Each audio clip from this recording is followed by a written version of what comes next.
Can I talk to you for a minute? Uh, sure. Are you the guy who sits out here all the time?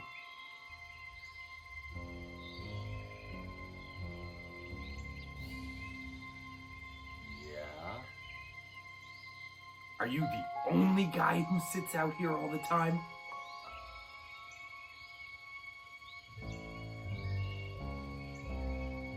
Yeah.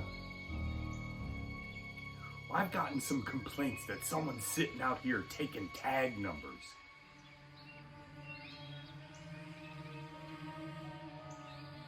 Are you taking tag numbers? I have no idea what you're talking about.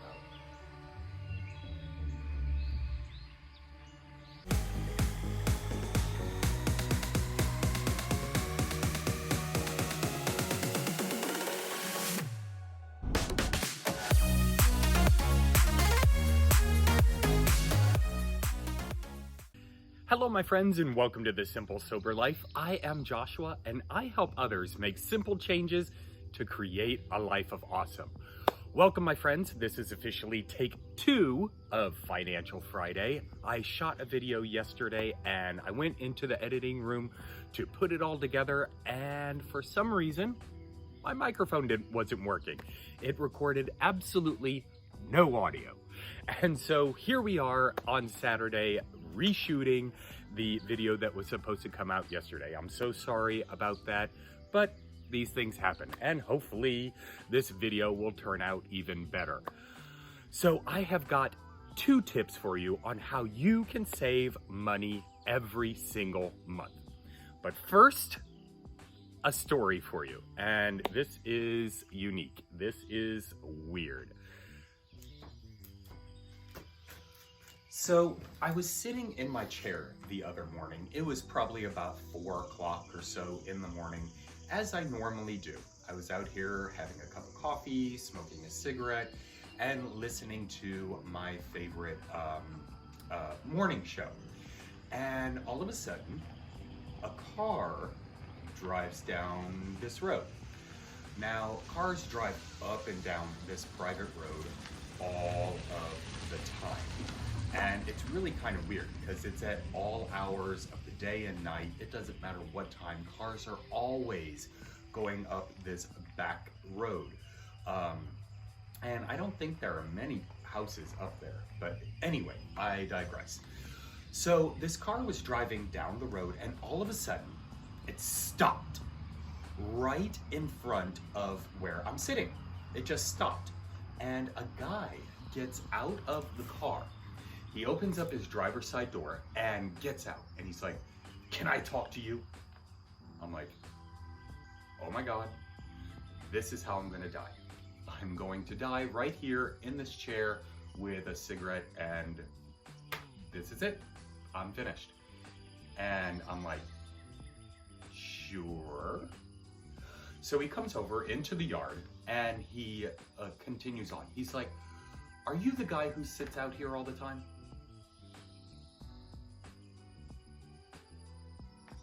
Yeah. "Are you the only guy who sits out here all the time?" In my head, I'm thinking, well, I am the only one sitting out here. And so I respond, yeah. "Well, I've been getting a couple of complaints from the guys who work for me that someone's out here taking tag numbers." What? "Yeah, someone's out here taking tag numbers." And I'm like, I have absolutely no idea what you're talking about. And this guy is kind of weird. In fact, everyone who lives back there, we're pretty sure they're on drugs, either meth or crack or something like that, because weird things happen back there all the time, and they're always kind of doing weird stuff. So I'm already on edge with this guy approaching me in the yard at 4 in the morning, asking me if I'm taking tag numbers. And then he starts going on about how he's a general contractor, and he has guys come up and down, and how hard it is to find good help, and that he's got his employees coming over at like 3 and 4 in the morning and things like that. Okay, all right, yeah, like I believe that. Whatever. But he also said that he had a 19-year-old niece who lives with him. 19-year-old niece? Or girl locked up in the basement? I'm not sure. Anyway, he said that, he's just a private person and he wants to keep to himself. I'm like, me too, buddy. And he's like, well, I don't want to cause any trouble or anything and blah, blah, blah, blah, blah. And I'm like, this is the weirdest thing that has happened to me in quite a while. But it also made me realize, well, not realize, but kind of think again about how grateful I am that I don't have to live like that anymore. I don't have to constantly be paranoid about whether my actions are going to have, negative consequences or anything like that. But he continued on to say that he was just out getting the mail with some woman that was in his passenger seat. Getting the mail at 4 in the morning and coming up to some stranger and, wanting to start beef with him. It's a weird neighborhood, but anyway. So I'm pretty sure that I told the story a lot better yesterday. Too bad the audio wasn't working. But anyway, it was just a weird situation. And, I guess if you don't have crazy neighbors, then you probably are the crazy neighbor. Anyway, on to 2 tips. 2 tips to help you save money every single month. And the first tip is a personal story of a tale of woe. And then the other one is one of triumph.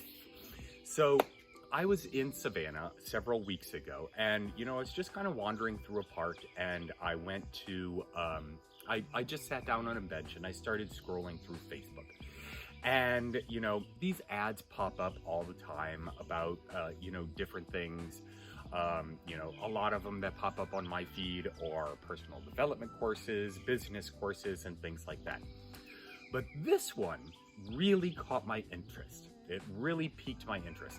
It was an ad for toothpaste.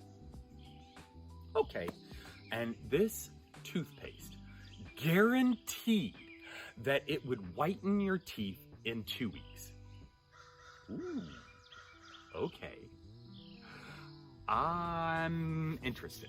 So I clicked on the ad and, it showed a video of, how it takes, stained and yellow teeth. It doesn't matter if it's from coffee or cigarettes or whatever.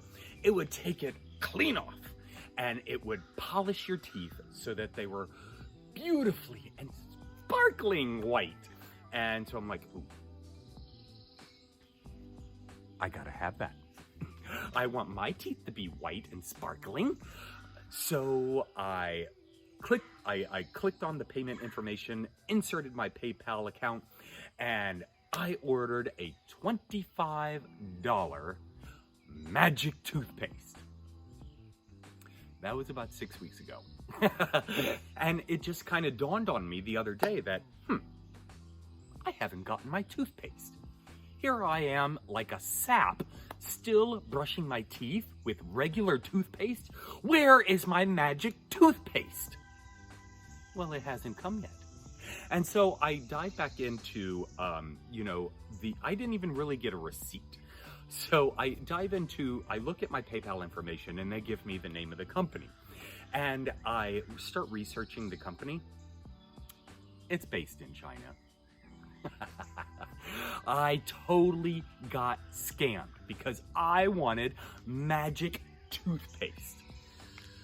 So my friends, I would highly encourage you to start to research the company that, if you click on an ad from Facebook, research the company before you input your payment information.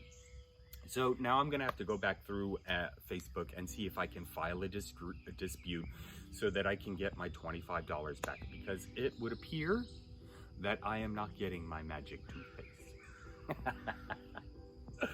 Number 2, my friends, save money on car insurance. I am super excited to announce that I am now saving $50 a month on car insurance. Now, as some of you know, I have a couple of discrepancies on my driving record. You know, okay, actually, I'm kind of surprised that I even have a driver's license. After a DUI, a couple of driving on suspensions, a number of accidents, and some tickets, I have really racked up the points. And so my insurance, this is what I'm talking about all day long. All day long, up and down this road, up and down this road, this private gravel road. Something's going on back there. And every once in a while, we'll have cops go up and down the road. Are they involved? I don't know. Right. Anyway, so after many discrepancies on my driving record, my insurance rates are astronomical. I was paying $135 for liability insurance. And, you know, when I went to go and try and finance a car, the only thing stopping me from actually getting the car was that they were going to charge me $365 a month for full coverage.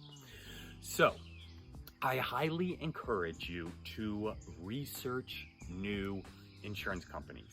Whether or not you are in the middle of a policy, you can still change that.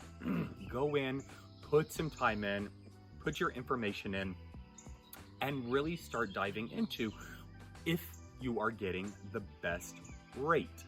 And you know, there are hundreds of insurance companies out there, and you have the opportunity to lower your insurance bill just by doing a little bit of research. You may even want to start with the company that you've been with or who you are with, and see if they can do a reevaluation of your driving record and your driving history and things like that, your credit score, so that maybe they would be able to offer you, you know, a lower rate. If not, there is plenty of competition out there. So now, because I did some research, because I put in some time, I am now saving $50 a month on my car insurance. So now when I go and start looking for a car, maybe I will think about, no, not even maybe, I'm going to think about doing my research while at the car dealership to find out who can get me the best rate and, you know, potentially give me a quote low enough to where I can do the payments and the insurance. Now that might be a couple of months off still, but you know, after I had my car fixed, you know, my bank account has taken kind of a dip. So I've got to rebuild that before, you know, diving into any financial commitments. But I hope you got value out of this. Make sure to save that money each month. If you enjoyed this video, give it a big old thumbs up and comment down below. I would love to hear about different ways that you are saving money this month. Subscribe, my friends. Hit that bell when you subscribe so you get notified each time I create a video. And until next time, my friends, cheers.